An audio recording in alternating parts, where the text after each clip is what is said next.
Okay, what's going on, everyone? Welcome to another video. Today we're going to be doing, well, we got a little request, and I didn't even know this game existed. So I looked into it, and it's called Flesh and Blood. I don't think you've heard of it. No, I have not. Okay.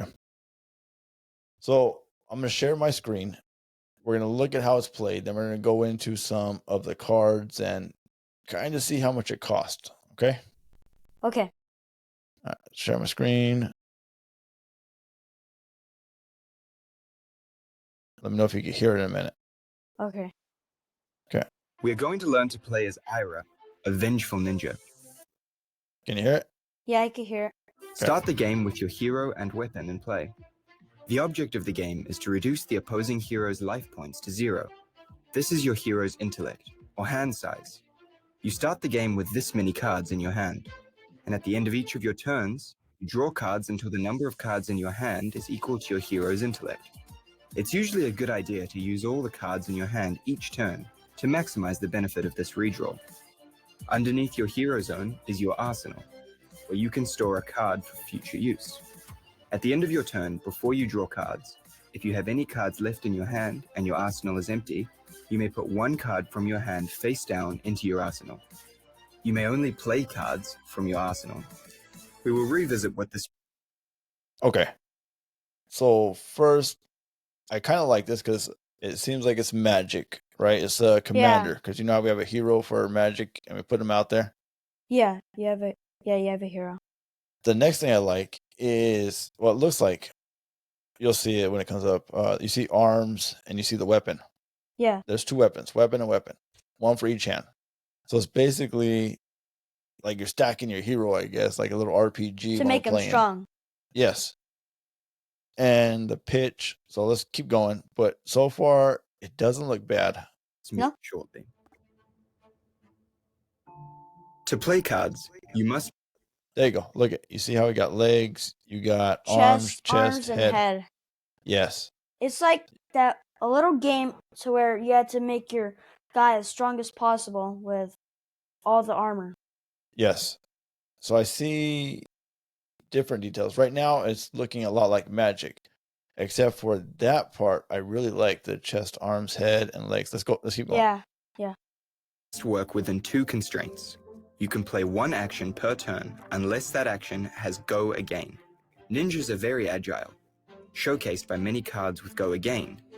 In the Ira deck, you will find a number of cards that naturally have Go Again and a number of cards that conditionally gain Go Again. There are also cards that do not have Go Again. When you play an action that does not have Go Again, it will end your turn after it resolves.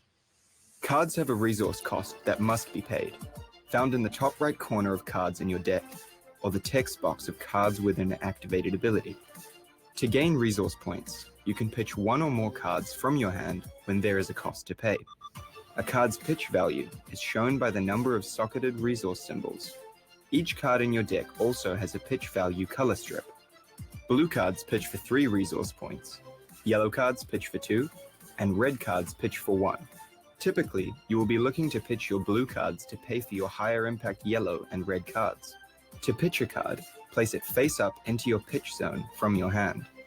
At end of turn, before you draw cards, all cards in your pitch zone are put on the bottom of your deck in the order of your choice. Okay. I like that. Wow, that's pretty good. So your resource, basically, instead of with magic, you have the land, and Pokemon, you have the energy. This one, you use your own cards in your hand as kind of your resources to play the other cards in your hand. Yeah. So you see how this hero has 4 cards, so she could have a max of 4 cards in your hand. So if you pitch one that is a blue, I guess, that gives you 3 resources, you can play 3 other cards if it has Go Again and stuff. Yeah, the ones that don't have Go Again, end your turn. Right. Okay, let's keep going. So far, so good. Looks In a like game of Flesh and Blood, you nearly always go through your deck at least 1 time. So be mindful that you will be working with the cards you pitch later in the game. Now you know how to play cards, so let's look at combat. Combat is made up of 1 or more chain links. A chain link has 4 steps. The attacking hero plays an attack. The defending hero can defend with any number of cards from their hand. There is no cost to defend with cards. Simply put them onto the chain link you are defending. All defending cards are declared simultaneously during the defending window. The exception to this are defense reaction cards, which can only be played during the reaction window. The reaction window is where combat tricks are played. The attacking hero can play attack reaction cards, and the defending hero can play defense reaction cards. Compare the power of the attack against the defense value of all cards defending this chain link. If the power of the attack is greater than the total defense value, the defending hero takes damage equal to the difference. If the defending hero is dealt damage this way, the attack is considered to have hit. If the attack has go again, the attacking hero can now play another attack. The first attack of a combat chain is chain link 1, the second attack is chain link 2, and so on. Let's look at a combat example. It's Chris's turn. He decides to attack with Edge of Autumn. Chris pitches Head Jab, gaining 3 resource points. He spends 1 resource point to pay the cost of Edge of Autumn, and 2 resource points remain in his resource pool to use later this turn. So you could throw out your weapon card for pitching it so that it comes, whatever that is. I know I said whatever that, I don't know how much points it costs, but I'm assuming it's 1 or something. I think they're all 1. I think so, yeah. So he pitched a 3, so he has 2 more things that he's allowed to do. Later that turn. And then they're going to block. Let's see. Edge of Autumn becomes chain link 1 on the combat chain. Sarah now decides if she wants to defend the attack from Edge of Autumn. Sarah does not defend, taking 1 damage. At chain link 2, Chris plays Whirling Mist Blossom, which gets +1 power from Ira's hero effect. Whirling Mist Blossom has a powerful effect. If it hits, and it's the second or higher chain link in a row to hit, Chris will draw 2 cards. Sarah decides to defend with Flying Kick. Now we move to the reaction window. During the reaction window, only attack reaction and defense reaction cards can be played. Chris plays Lunging Press, giving Whirling Mist Blossom +1 power. Sarah's only option now is to play a defense reaction, which in the Ira deck is Springboard Somersault. If Sarah does not have Springboard Somersault, she will not be able to stop Whirling Mist Blossom from dealing 1 damage, and Chris will draw 2 cards from the hit effect. At end of turn, the combat chain closes, Edge of Autumn returns to the weapon zone, and all other cards on the combat chain are put into the graveyard. You will notice in the combat example, we refer to defense reactions as being played. Let's jump back to the arsenal. You may remember we mentioned cards can only be played from Arsenal. That means you can't pitch cards from Arsenal. You can't defend with cards from Arsenal. You can only play cards from Arsenal, paying costs as normal. As defense reaction cards are played to the chain, you can play defense reaction cards from Arsenal. And in fact, Springboard Somersault gives you a nice defensive buff for doing so. Oh, it says defense. The last thing you need to know to get started playing Flesh and Blood is the first turn of the game rule. On the first turn of the game, at the end of turn, all players draw cards until the number of cards in their hand are equal to their hero's intellect. From that point onwards, you only draw cards at the end of your own turn. We hope this knowledge sees. So I'm Okay. guessing you want your hero to have a intellect or something, if that's called, higher than lower, just so you can draw more Right. cards. Right. So I'm gonna stop sharing for a second. Okay, so that's kind of crazy. Yeah. You want your hero to have that,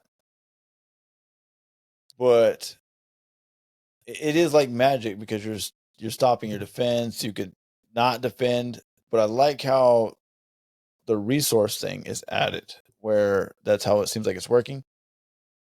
Where you have a limited number of cards, and in those cards is based on what you can defend and what you cannot defend, what you can attack and you cannot attack. So those are your resources. Yeah. Versus unlimited supply, where you can't have more than the 4, you can't have more than your hero. I do like that. I like the weapons. I like how you could add the head, the armor. It makes for an interesting game to power up your hero. So let me share another screen with you. And I think those armor will allow you to, like, not as die as quick, and let your hero survive longer. Yeah, I didn't see any armor in there. Just it was a quick thing of how to play. I just wanted to see how to Yeah. play it. Now I'm looking at the deck list or the champion tournament, the Pro Quest Season 5. I'm looking at this because I wanted to see what heroes that everyone was using right here. Can you see it? Yeah. Okay, so I wanted to see who had first place, what they're using, and how the meta is. But I'm looking, I got Riptide, Rhinar, Prism, second one right here, Yeah. Boston, Victor. Victor, second Gold place. None. Let's go back to First first. again. What the heck is that name? Viscera, Max. What this is showing me right here is that a lot of these decks could play. It's not just like a Yu-Gi-Oh where it's Snake Eyes all the way down. Yeah, or But the it's top looking 3 like decks. many different heroes. Right. Many different heroes can be playing. Yeah. Now, here's the sticker shock, which I'm going to stop sharing this one. I'm going to share another one with you real quick. Okay. We'll talk about this. Okay, you see these? Yeah. Okay, these are the decks. This is what it's looking like the meta or classic constructed, which is, I would say, is their standard play. Okay, here's tier 1. Tier 1 is Dromai. I'm assuming that's the name, Dromai. And then Lexi. Let's go into Dromai for a second and look and see the decks. This is the first place. This is the first place, fourth place. Let's look at the first place, 2 first place decks, and then we'll look at a fourth place just to see the cost, okay? Okay. So the cost is right there. $2,000? $2,000 for this deck. Okay. So that's a lot more money than it's more expensive than I think the Yu-Gi-Oh deck. Very much more expensive than the Yu-Gi-Oh deck. Let's look at the other first place. Just see if they're compared. That was 2088, I believe. Holy crap. And this is 2043. To buy all these cards on there. Now, let's look at the fourth place. Yeah. Let's just see. Maybe the fourth place is cheaper. It's He's got a cheaper. budget deck. No, it's not. It's the 2092. Same thing.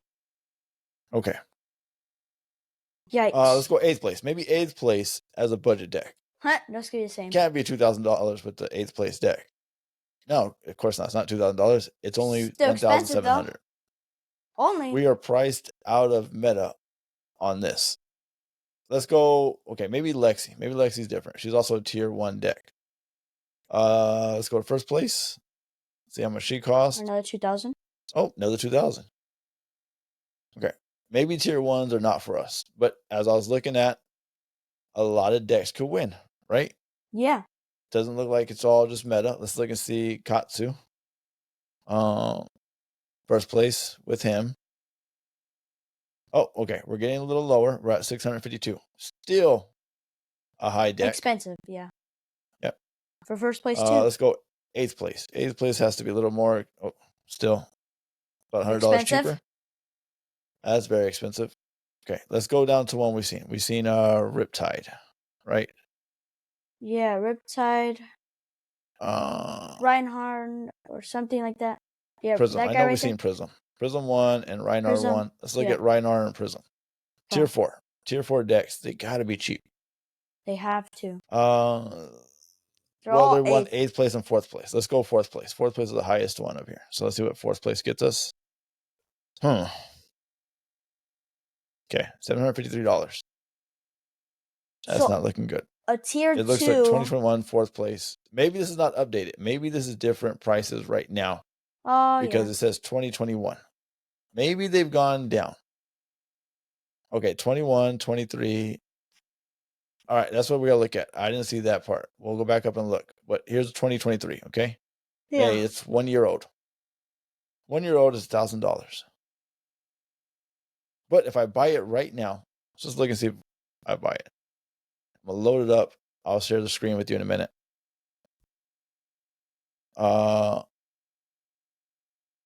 Clear first editions, going to print normals, all the things. Let's see what it gives me. Okay, it is $723 in the cart Seven for hundred all these cards. twenty-three. $723 in the cart. I don't know what makes these cards so expensive. Let me share that screen with you real quick, and then we'll go back to that one. Screen. Let's go to TCG right there. Share it for you. Okay, you see it? Yeah. All right, 75 cards in the cart. $87 for one card. I just Yeah, saw it. $87 for one card. One card. Two cards, $87 for this card. Holy crap. A lot of other ones are cheap. Cheap, yeah. In a sense. Oh, $40 card right there. Huh. Okay. Keep going. Woo! $85 for this card too. Wyatt of Wisconsin. Dang. Okay. What makes these cards so expensive? I don't know. This $30 right here. 80? Another $80 one. Okay. Jeez. So we got that. All right. Let's stop sharing this. Let's go back and look at our other one real quick. All right. So let's go to. Gotta go to where's? Let's go here real quick again. Oh yeah. I want to see 23, 23, 22. I have nothing for 24s. So maybe it's not updated. Maybe they're cheaper. But as you just seen when I looked into them, it's not that much. Well, it was about $300 off. Let's look at Prism. Prism is oh, we only got one deck. We got 8th place. 2023. From what? 23? Huh? Jeez. Okay, 1,500. Let me clear this cart.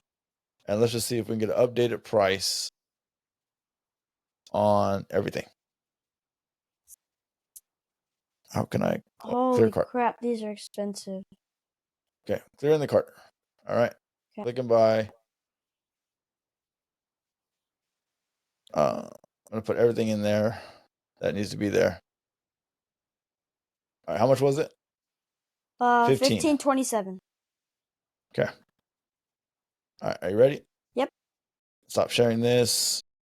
Share it again with the TCG. Boom. See the price? Yeah. $200 cheaper. $1,300 still. Expensive. That's an accurate price right here. So it's a little inaccurate over there, but yeah, $24 card, $9, $6, $90. Okay. So this game looked fun. I'm gonna stop sharing. Go back to us. It looked fun. Yeah. But I don't understand how people are playing it. I guess I got to see. It's very expensive, and we're gonna have to see how it's holding up and what it's looking like because and what I'm makes priced the cards out expensive. of this game. Yeah, you're priced out of this game. If the meta, if it's like Yu-Gi-Oh and the meta rules everything, which it doesn't seem like it does, but even I put up those cards, they're still like $700, $1,500 for all of these. I guess I have to learn more about it and see if you could just go and make a deck because they got starter decks, and I think the starter decks were $10 to $15. So if you could have fun and play with some starter decks and still be a little competitive, okay, and add to those, but I would never pay $700, $1,500, $2,000 for tier for 3 or 4 deck. Yeah, I don't know, man. That's a lot. Yeah, it is. What do you think about the game, though? It looks fun to where you could get your character strong and like you said earlier, attacking and defending like magic, and you're able to attach items to your character to make him stronger. Yes, I think the game looks fun. It has a lot of potential, and I will definitely keep an eye on it. But as far as if we have to play the meta, it's not a game, and it could die. It looks like it would die out because no one's gonna buy many those people. decks. I'm gonna say no one. Not many people would buy those decks. You are correct. They would have to make it cheaper. Yes, a lot cheaper for the cards. Yeah, they'd have to reprint some cards and do a lot of stuff. But I think it's relatively new. So what would we say? 21 was one of the dates, so it's still relatively new. 3 years. It's not that old. No. So it could still grow and reprint cards and make everything a little cheaper. Unless they're Yeah. going like the route of Magic, because Magic has some very, very expensive cards, and they still do. And maybe that's what they're trying to do, is hold up the value of those cards. Yeah. Who knows? Maybe they're going the route. Maybe it will be a good game, catch on. But you got to have a lot more people to play your game versus collecting. Because if your game goes under and you got those cards, they're just worthless. I mean, if you do Gotta play. collect yeah, if you do collect them, then you could sell them and then eventually buy that expensive deck. But no, you could just collect the cards and then just sell them and get money, or you could just collect them and play them. I mean, Yeah. All right. That's it for this video. I do like the game. I do like Yeah. Flesh and Blood. I will keep an eye on it, like I said. We'll keep an eye on it. We'll see how it goes. All right. Until next time. Thanks for watching. Like, subscribe, share. We appreciate the views and the comments.